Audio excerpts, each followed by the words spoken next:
Bonjour, c'est Ursule encore. On est le 12 octobre 2023. Alors, je viens sur la trompette aujourd'hui encore et je viens proclamer le retour de notre Seigneur Jésus-Christ. Amen et alléluia, soyons tous bénis, soyons remplis de sa joie. Amen. Alors, ces idoles qui ne sont pas des idoles. Amen. Ces idoles qui n'en sont pas. Alors, le psaume 115. Non pas à nous, Seigneur, non pas à nous, mais à ton nom rend gloire, pour ta fidélité, pour ta loyauté. Pourquoi les nations disent-elles, où donc est leur Dieu? Notre Dieu est dans les cieux. Tout ce qu'il a voulu, il l'a fait. Leurs idoles sont d'argent et d'or, faites de main d'homme. Elles ont une bouche et ne parlent pas. Elles ont des yeux et ne voient pas. Elles ont des oreilles et n'entendent pas. Elles ont un nez et ne sentent pas. Des mains, elles ne palpent pas. Des pieds, elles ne marchent pas. Elles ne tirent aucun son de leur gosier.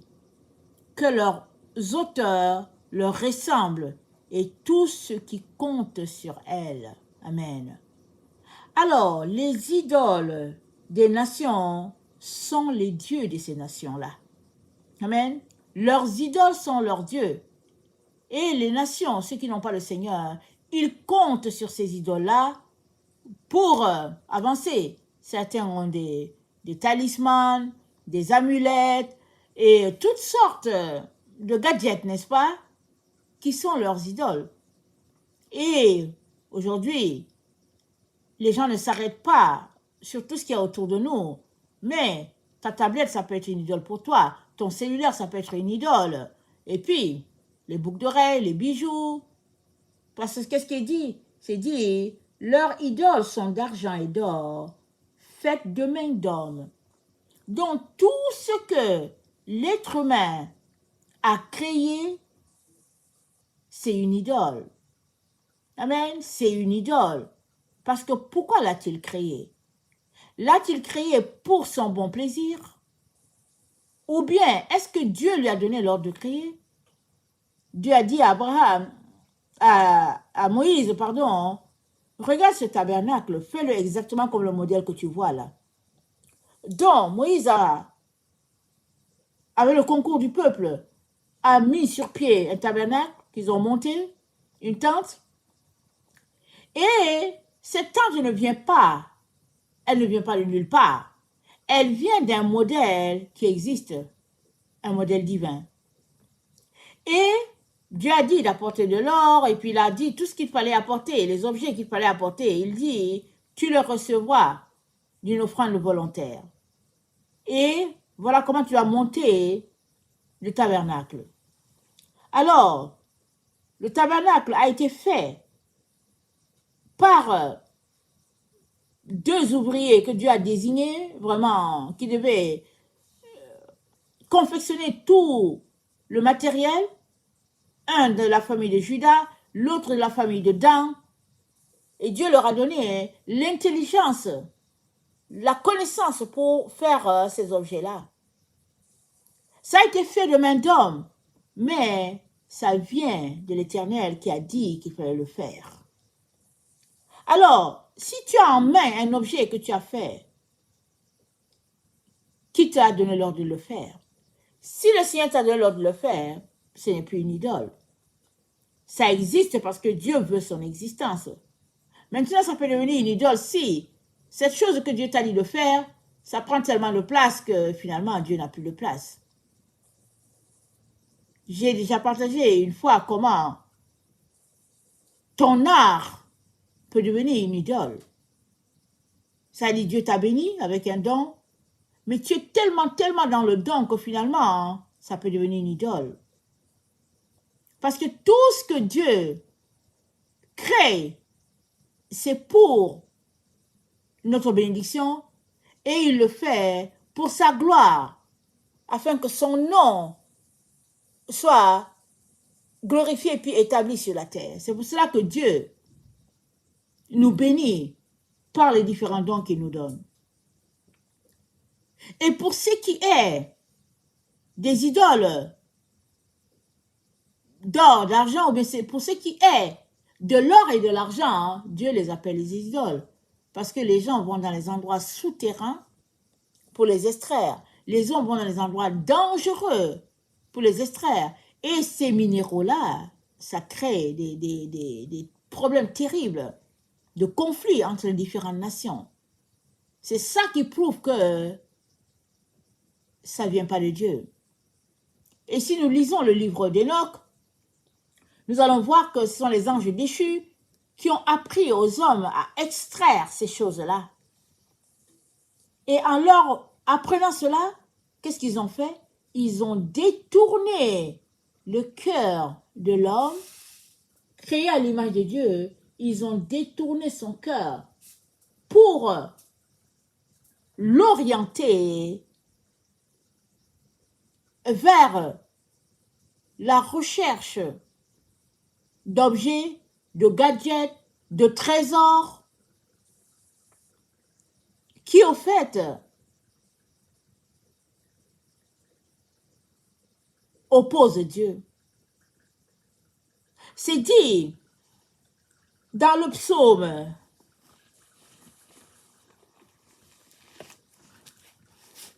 105, excusez-moi, c'est dit dans le psaume 105, 106, pardon, le verset 20, c'est dit, ils échangèrent leur gloire contre la figure d'un bœuf qui mange de l'herbe. Ils oublièrent Dieu leur sauveur, qui avait fait de grandes choses en Égypte. Le verset 19, ils firent un veau en Horeb, ils se prosternèrent devant une image de fonte. Et la fonte, c'était quoi? C'était de l'or qu'ils ont fait fondre au feu. Et Dieu a dit, en partant, à Israël, quand il partait, il a dit, en partant, n'oubliez pas de demander des objets à vos maîtresses. Donc, les femmes israélites qui partaient, leur maîtresse leur donnait des objets, des bijoux, des ceci, des cela. Dieu a dit, vous en aurez besoin pour adorer Dieu. C'était pour bâtir le tabernacle. Mais ils sont partis et Moïse, sur la montagne pendant 40 jours, a donné au peuple l'occasion d'oublier Dieu. Il a juste fait 40 jours où le peuple a oublié Dieu. Et le premier objet qu'ils ont fait fondre, c'était à la gloire d'un Dieu avec la figure de bœuf. Dieu leur a dit de prendre des objets en partant. Ils ont pris les objets, ils sont venus, ils l'ont consacré. Ils ont bâti un Dieu avec la figure de bœuf.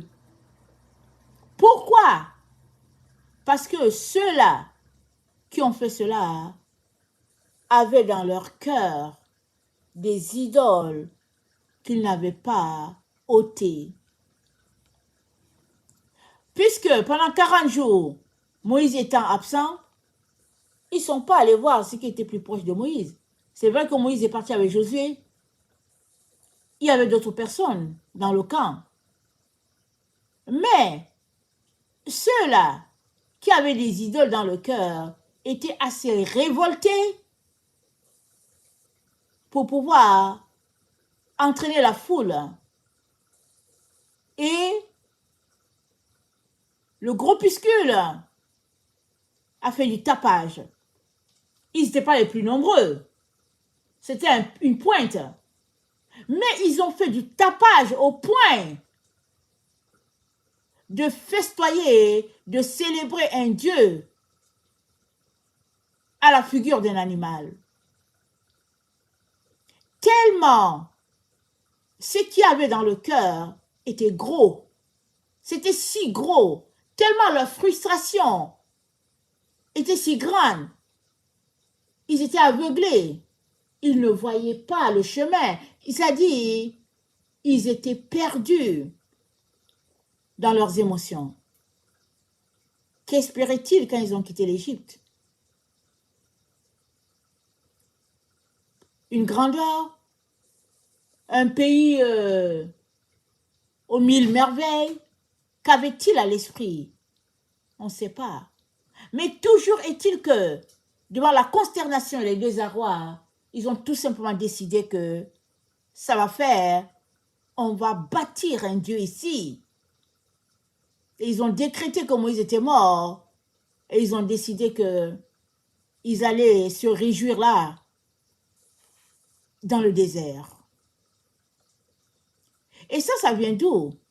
Ça vient du fait que dans leur cœur, il y avait 1, 2, 3, des idoles. Ils ont quitté l'Égypte, mais ils sont partis avec les dieux d'Égypte dans leur cœur.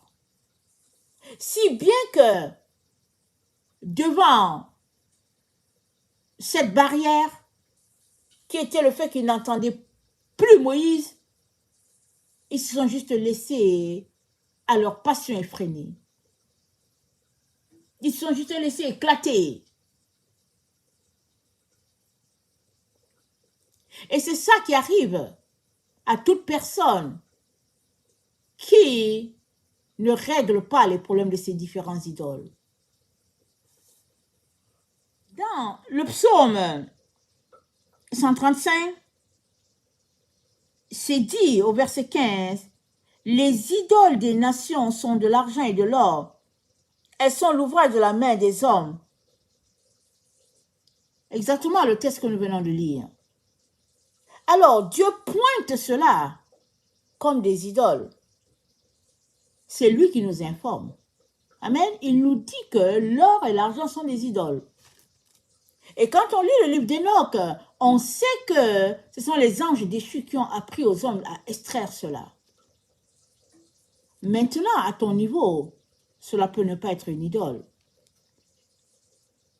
Tu as les boucles d'oreilles, tu les portes parce que, ben voilà, il faut porter, tu as une chaîne, une gourmette, un bracelet en or, et puis, ben voilà, c'est comme un cadeau qu'on t'a offert, et puis, voilà, c'est rien, c'est vraiment, c'est pas important à tes yeux.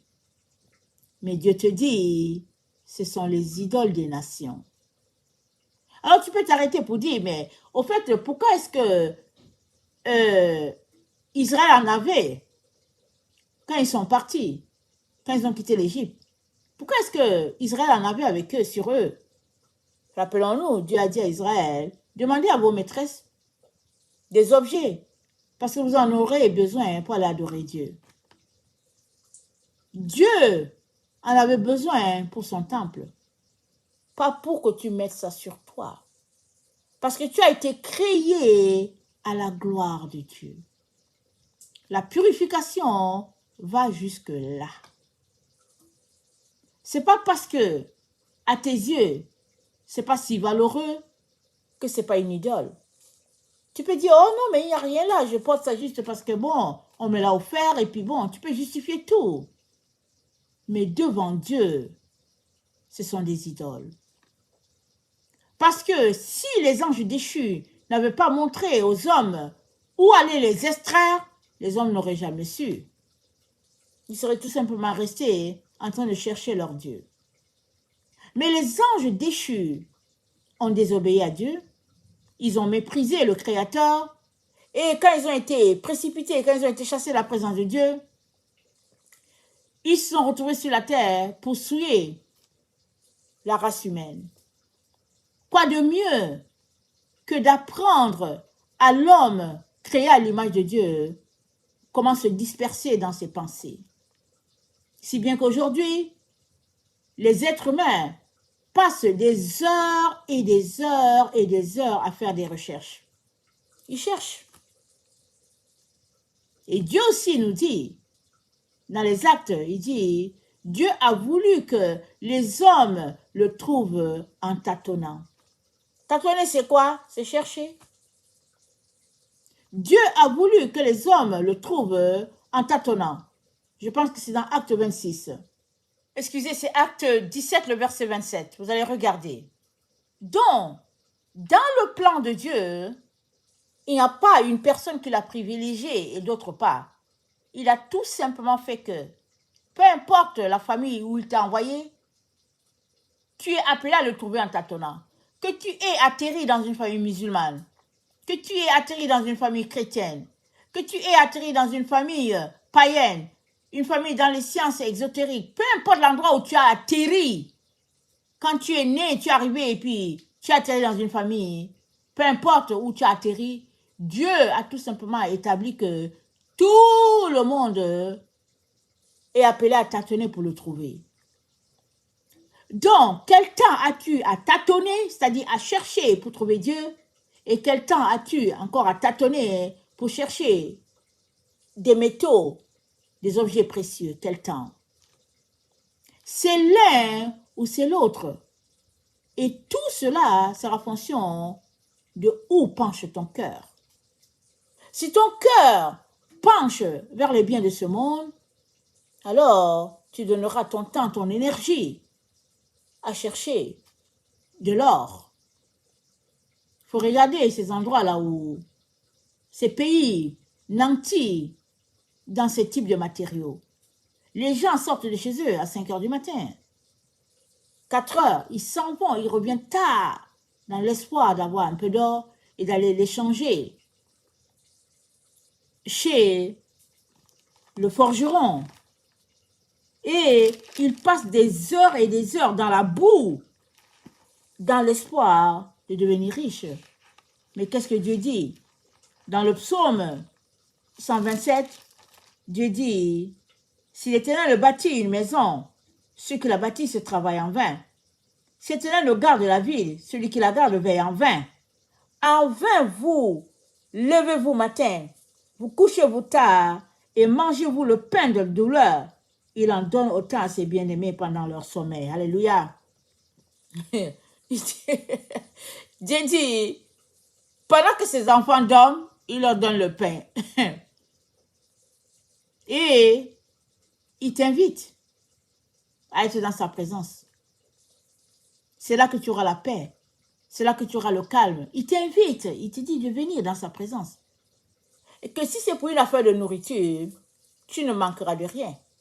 Si c'est une affaire de vêtements, tu seras vêtu. La Bible dit, Israël est resté 40 ans dans le désert. Le miracle de Dieu, c'était que leurs habits ne se sont pas usés, leurs souliers non plus. Et ils ont mangé la caille, la manne. Ils étaient bien nourris. Et tout ce que la génération qui est la nôtre a besoin d'apprendre, c'est apprendre à rendre grâce à Dieu et à ne pas se plaindre. La génération qui est là, c'est une génération qui se plaint pour rien. Tu sers du brocoli aujourd'hui, ils vont dire, ah, mais tu avais servi le brocoli hier. Tu sers du spaghetti. Aujourd'hui, ils vont te dire, mais au fait, ça fait 2 jours que tu parles du spaghetti. Mais un enfant de Dieu, il doit rendre grâce à Dieu pour tout ce qu'il a. Si Dieu te demande de manger du spaghetti du lundi au 30, alors loue le Seigneur, bénis-le, alléluia, amen. C'est ce qu'il y a de mieux pour toi parce que c'est Dieu qui te le donne. En toute chose, il faut être reconnaissant et ne pas courir après ce qui ne rassasie pas, mais plutôt, quand tu cours après ces choses, tu cours après les choses qui te détruisent. Alors tu peux t'arrêter pour dire que mais non, moi je ne vois pas en cela des idoles. C'est tout simplement que mon sac à main, je l'aime tellement et que bon, c'est tel cadeau, c'est ceci. Non. Arrête-toi et prends une feuille. Note toutes ces choses-là qui te préoccupent. Ces choses-là sont des idoles.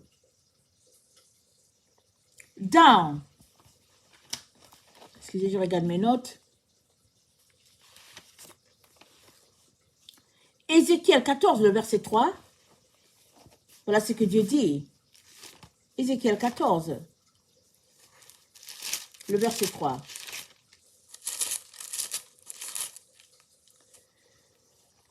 Fils de l'homme, ces gens-là portent leurs idoles dans leur cœur. Ils attachent les regards sur ce qui les a fait tomber dans l'iniquité. Me laisserai-je consulter par eux? Me laisserai-je consulter par eux? Très souvent, quand tu n'entends pas Dieu, il y a quelque chose qui te sépare d'avec Dieu. Va regarder dans ton cœur. Vas-y. Et Dieu dit, mais est-ce que je vais me laisser consulter par des gens qui, au lieu de m'avoir dans leur cœur, ils ont plutôt leurs idoles?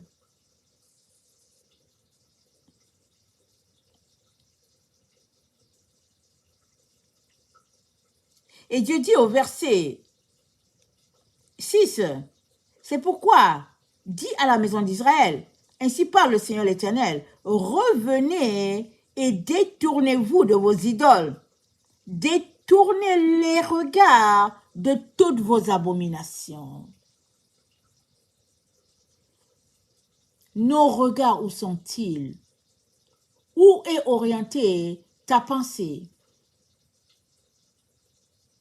Tu peux être là, assis là en ce moment, à Paris, mais tu peux aussi être en même temps à Hawaï. Pourquoi? Parce que tes pensées sont à Hawaï, alors. La personne qui est assise là à Paris, c'est juste une figurine. Parce que l'être humain sont ses pensées. Alors si tu dis que tu avais le Seigneur et que tes pensées sont plutôt ailleurs, ce vers quoi sont tes pensées? Ce sont tes idoles. Si tes pensées sont dans un succès sur la terre, c'est que ton idole, c'est de devenir un homme à succès, peut-être dans le domaine de la fine pointe de je ne sais pas de quoi. Et tu ne peux pas en même temps aimer Jésus-Christ de tout ton cœur et en même temps aimer ce à quoi tu aspires. Tu as besoin de choisir. Et Dieu dit, excusez-moi, il dit au verset 4, « Ainsi parle le Seigneur l'Éternel, tout homme de la maison d'Israël qui porte ses idoles dans son cœur et qui attache les regards sur ceux qu'il a fait tomber dans son iniquité, s'il vient s'adresser au prophète, moi l'Éternel, je lui répondrai malgré la multitude de ses idoles, afin de saisir dans leur propre cœur ceux de la maison d'Israël qui se sont éloignés de moi avec toutes leurs idoles. » Combien c'est facile de s'éloigner de Dieu? Souvent, tu as l'impression que non, tout va bien. Jusqu'à ce que tu demandes à Dieu, Seigneur, qu'est-ce qui se passe? Seigneur, sonde-moi et éprouve-moi. Regarde si je suis sur la mauvaise voie.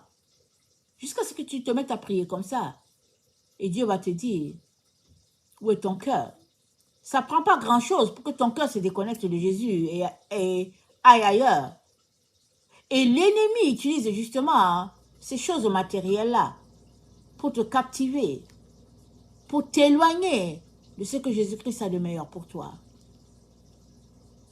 Il est donc très important de s'arrêter, chacun pour sa part, et de demander à Dieu, Seigneur, viens me sonder, montre-moi, Seigneur, si vraiment je suis sur le droit chemin ou si je suis égaré. Dieu va t'aider, parce qu'il dit que tout homme de la maison d'Israël qui porte ses idoles dans son cœur et qui attache ses regards sur ceux qu'il a fait tomber dans son iniquité, s'il vient s'adresser au prophète, moi l'Éternel, je lui répondrai, malgré la multitude de ses idoles, afin de saisir dans leur propre cœur ceux de la maison d'Israël qui se sont éloignés de moi avec toutes leurs idoles. Vous voyez combien Dieu est bon? Il est miséricordieux. Il dit, je lui répondrai. Comment viens-tu?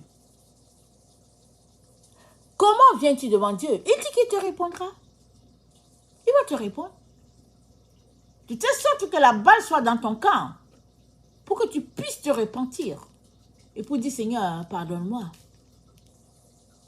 Maintenant, tu peux dire, oh, c'est pas une idole, c'est juste une gourmette. C'est pas une idole, c'est juste une bague. Mais à partir du moment où ces objets-là viennent de ceux qui ont opposé leur créateur, à partir du moment où tu les portes, tu t'accordes avec eux.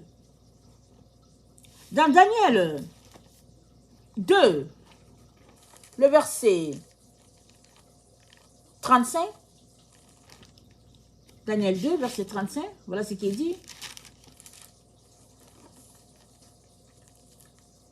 Je vais commencer à 34. Je regardais lorsqu'une pierre se détacha, sans le secours d'aucune main, frappa les pieds de fer, d'argile, de la statue, et les mit en pièces. Alors le fer, l'argile, les reins, l'argent, l'or furent brisés ensemble et devinrent comme la balle qui s'échappe d'une aire en été. Le vent les emporta et nulle trace n'en fut retrouvée. Mais la pierre qui avait frappé la statue devint une grande montagne et remplit toute la terre. Nous savons que la pierre, c'est notre Seigneur Jésus. Et la pierre a tout envoyé en éclat. Il n'a rien gardé. Hein. Il n'a pas gardé l'or, il n'a pas gardé l'argent. Il n'a rien gardé. Il a tout envoyé. Il a fait tout est explosé. Question de dire que seul Dieu est appelé à régner dans nos différentes vies.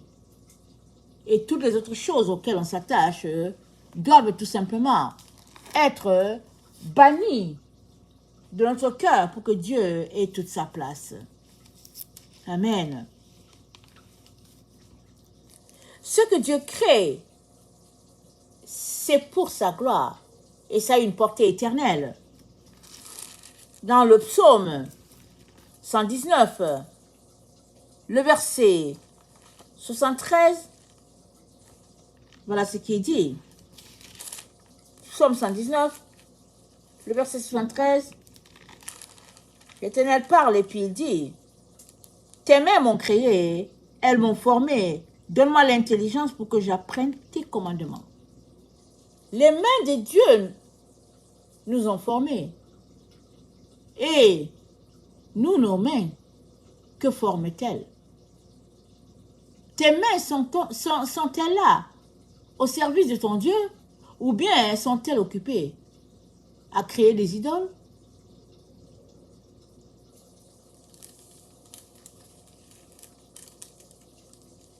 David dit, ma part, c'est de garder tes paroles. Le psaume 57. Ma part, ô Éternel. Attendez, ce n'est pas le psaume 57, le psaume 119, le verset 57, excusez-moi. Ma part, ô Éternel, je le dis, c'est de garder tes paroles. Je t'implore de tout mon cœur, aie pitié de moi selon ta promesse. Je réfléchis à mes voies, et je dirige mes pieds vers tes préceptes. Je me hâte, je ne diffère point d'observer tes commandements. Les pièges des méchants m'environnent. Je n'oublie point ta loi. Au milieu de la nuit, je me lève pour te louer, à cause des jugements de ta justice. Je suis l'ami de tous ceux qui te craignent et ceux qui gardent tes ordonnances. La terre, ô Dieu, est pleine de ta bonté. Enseigne-moi tes statuts. Tu ne peux pas en même temps chercher Dieu et en même temps chercher ces choses-là qui viennent te séparer de Dieu. Et dans le psaume, toujours 119, le verset 30, notre Dieu dit ceci, « Je choisis la voie de la vérité. Je place tes lois sous mes yeux. » C'est ça la loi de la vérité. Parce que Dieu a dit à Israël, ces paroles ne doivent pas s'éloigner de tes yeux. Tu dois les étudier, l'apprendre à tes enfants. Ils seront comme au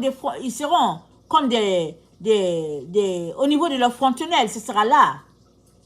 Pourquoi? Parce que c'est la lumière qui est là.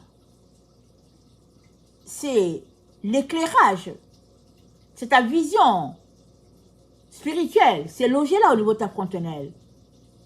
C'est ça la voie de la vérité. Et c'est d'étudier la parole de Dieu. Et une fois que tu l'étudies, il s'est dit, ils seront comme des frontonnelles, là, au niveau de ton front. C'est ça.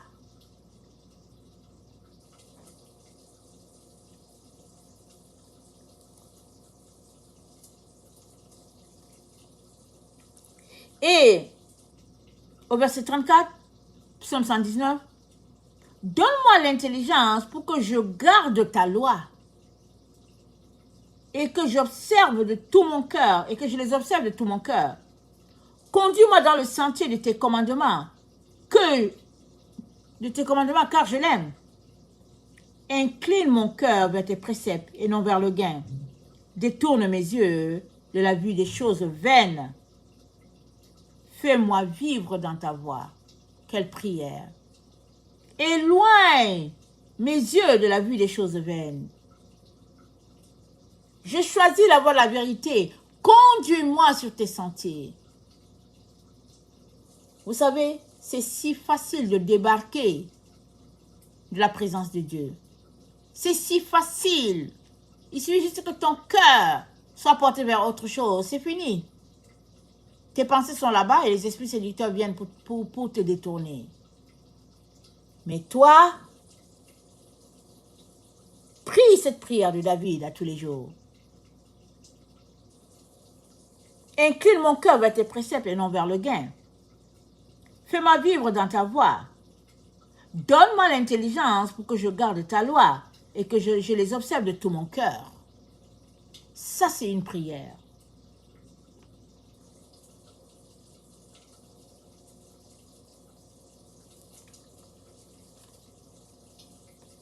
Et quand l'idole se trouve au niveau de notre cœur, au niveau de nos émotions, je veux dire, cela s'appelle un péché.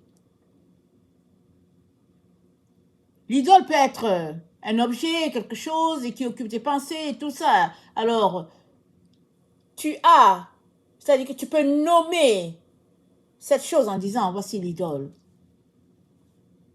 Mais quand c'est au niveau de tes émotions, la Bible appelle cela un péché parce que ça t'occupe, ça te tient. Tant et aussi longtemps que tu ne l'as pas confessé, ça va continuer de te gruger. Je pense que c'est un mensonge. Je pense que c'est un vol.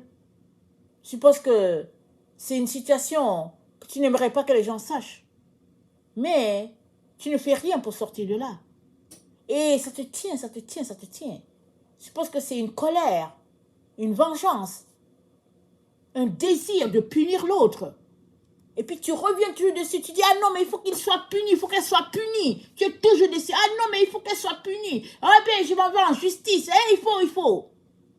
C'est quoi c'est? Ça, c'est un péché. Mais c'est une idole. Parce que tu n'arrives pas à laisser aller. Et la Bible dit, pardonnez-vous réciproquement. Si l'un a su se plaindre de l'autre, pardonnez-vous. Pardonne à l'autre. Libère l'autre. Laisse-le aller. Laisse-la aller.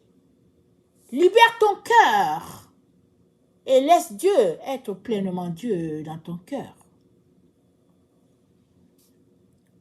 Et Dieu de dire dans Romains 1, le verset 18, la colère de Dieu se révèle du ciel contre toute impiété et toute injustice des hommes qui retiennent injustement la vérité captive. C'est-à-dire, il y a beaucoup qui sont au courant de la vérité, mais ils la gardent, ils la cachent. Et la colère de Dieu va se manifester pour apporter justice, c'est-à-dire la vérité sera révélée. Malgré tout ce que les hommes font pour cacher les choses aux enfants de Dieu, Dieu apporte la vérité à leurs yeux et à leurs oreilles. Pourquoi? Parce que c'est seulement par la vérité que les enfants de Dieu peuvent être libérés. Il n'y a pas un autre moyen. Mais beaucoup de personnes connaissent plein de vérités, mais ils la gardent, ils la retiennent. Vraiment captives. Comme ces parents qui, au lieu de dire à leur enfant, non, tu peux pas changer de sexe. Dieu t'a créé comme ça. Tu peux pas changer. et de prendre l'enfant, de lui expliquer, de pleurer avec l'enfant, de vivre avec l'enfant. Non, ils disent allons-y, ils empochent leur part d'argent et puis l'enfant qui n'a pas appris à s'aimer s'enfarge dans toutes sortes de situations. Ces mêmes enfants, une fois adultes ou bien adolescents, ces mêmes enfants viennent se plaindre pour accuser leurs parents. Parce que quelle est la responsabilité d'un parent? C'est d'éduquer l'enfant sur la voie qu'il doit suivre. C'est ça que la Bible dit. Et quand il sera grand, il ne s'en détournera pas. Est-ce que ça veut dire que l'enfant ne va pas tomber? Il peut tomber, comme tout le monde tombe. Mais il ne s'en détournera pas, ça veut dire quoi? Il va revenir. Pourquoi? Parce qu'à la base, tu enseignes la vérité, tu as dit toute la vérité à l'enfant. Un parent ne doit jamais cacher la vérité à l'enfant. Jamais. Et si l'enfant décide de partir, de claquer la porte, le parent sera triste. Mais tu dois toujours continuer de prier pour ton enfant. Parce que fais quoi, Dieu va le ramener, amen, sur le droit chemin. Il va le ramener. Il va prendre la situation que l'ennemi veut tourner en catastrophe. Il va ramener ça, alléluia, à sa gloire. Amen, ça c'est notre Dieu. Priez pour vos enfants. N'arrêtez jamais de prier pour vos enfants. Ne prononcez jamais des paroles mauvaises sur vos enfants. Prononcez toujours des paroles de bénédiction. Tant et aussi longtemps que vous les avez éduqués sur le chemin de la vérité, ne vous inquiétez pas. L'ennemi peut les prendre, les torturer, faire d'eux toutes sortes, les mettre dans toutes sortes d'esclavage. Alléluia. Dieu est puissant pour briser les chaînes de l'ennemi et laisser aller ses enfants. Il est puissant, notre Dieu. Cela ne devrait pas t'arrêter de continuer de s'aimer l'œuvre de Dieu. Parce que généralement, quand l'ennemi est déchaîné, il essaye un peu par-ci, par-là, et puis il trouve les endroits vulnérables, et puis il vient pour attaquer, pour s'aimer la terreur. Mais un enfant de Dieu, il continue de prêcher la vérité. Jésus-Christ a dit quoi? Jésus-Christ n'est pas venu pour les parfaits. Non, il est venu pour ceux qui ont des problèmes. Alléluia. Il ne peut pas sauver les parfaits, ils sont déjà parfaits.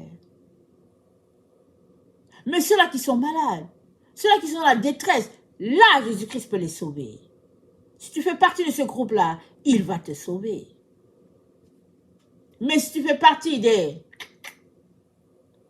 intelligents, des sauvés, des meilleurs chrétiens, des ceci, des cela, Jésus-Christ ne peut rien faire pour toi. Tu te vois ainsi, qu'est-ce qu'il peut bien faire?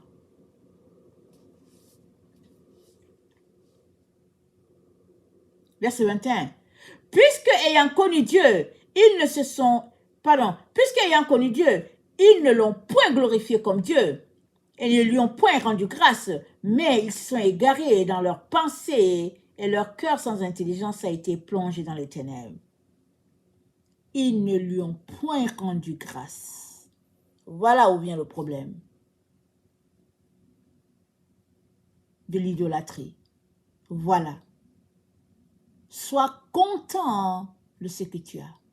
Loue le Seigneur de ce que tu as. Bénis-le pour ce qu'il t'a donné. As-tu un vélo? Alléluia. Loue ton Seigneur. Le jour où il jugera bon de te donner une moto, il te donnera. Et le jour où il jugera bon de te donner une voiture, il te donnera. Loue le Seigneur. As-tu été créé une femme? Oh, bénis le Seigneur de ce qu'il a fait de toi un être féminin. Et il a son plan pour toi. Es-tu né un homme? Loue le Seigneur de ce qu'il a jugé que tu seras masculin. Célèbre ton Dieu de ce qu'il t'a jugé digne d'être un homme. Mais si tu passes ton temps à te plaindre, oh, je n'aimerais pas ça, oh, j'aurais aimé être, oh, l'ennemi va venir se glisser. Et de ce que Dieu avait prévu de faire de glorieux, il va venir gruger, et finalement se mettre entre Dieu et toi. Ne laisse jamais quelque chose prendre la place de ton Seigneur. Jamais, jamais. Loue le Seigneur. As-tu devant toi du riz avec de l'huile et du sel? Oh, célèbre ton Dieu de ce que tu peux manger du riz avec de l'huile et du sel. Il y en a qui ne peuvent pas manger. Tu célèbres ton Dieu. Le jour où il voudra mettre un petit bout de carotte sur ton riz, tu mangeras le riz avec la carotte ce jour-là. Le jour où il voudra te donner un œuf, tu pourras te faire une bonne omelette. Et tu célébreras ton Dieu de ce que, Seigneur, merci aujourd'hui parce que j'ai l'omelette. Mais si tu passes ton temps à te plaindre, oh non, on veut du filet mignon, oh non, on veut du saumon, oh non, on veut ceci, tu finis par laisser l'ennemi prendre la place qui est réservée à ton Dieu. Et finalement, les idoles t'envahissent et Dieu n'a plus de place.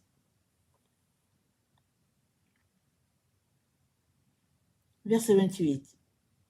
Comme ils ne sont pas souciés de connaître Dieu, Dieu les a livrés à leur sens réprouvé pour commettre les choses indignes. Qu'est-ce qu'il dit? Comme ils ne se sont pas souciés de connaître Dieu. Mon frère, ma soeur, que ce soit ton souci, connaître Dieu. Cherche-le, comme on cherche l'or, comme on cherche l'argent. Cherche ton Dieu, cherche-le. Et laisse aller toutes ces choses-là après lesquelles tu cours. Ça ne te donnera pas le ciel. Que servirait-il à un homme de gagner le monde entier si son âme il perdait? Dieu a-t-il appelé quelque chose idole? Appelle cette chose-là idole. Dieu a-t-il appelé quelque chose de péché? Appelle cette chose-là péché. Et crie à Dieu. Il te fera sortir de là. Mais si tu veux justifier les choses pour dire, oh non, mais tu sais et tout, alors ce péché ou cette idole va continuer de demeurer dans ta vie et faire de toi un esclave. Et ça, c'est pas ça qui est meilleur. C'est pas ça que Dieu veut pour toi. Alors il t'appelle à la repentance. Il t'appelle à prendre un temps. Va devant Dieu. Assois-toi. Examine ton cœur. Cherche dans tes profondeurs. Qu'est-ce qu'il y a à l'intérieur qui te gruge tant, qui fait que tu n'es pas satisfait? Dépose ça à la croix. Et mets-toi louer ton Dieu. Alléluia. Loue-le. Célèbre ton Dieu. Sois satisfait en toutes choses. Sois content en toutes choses. Ne désire rien d'autre que ton Seigneur. Et tout sera bien pour toi. Que le Seigneur bénisse sa parole. Maranatha, Jésus revient. Amen. Alléluia. Soyons tous bénis. Amen.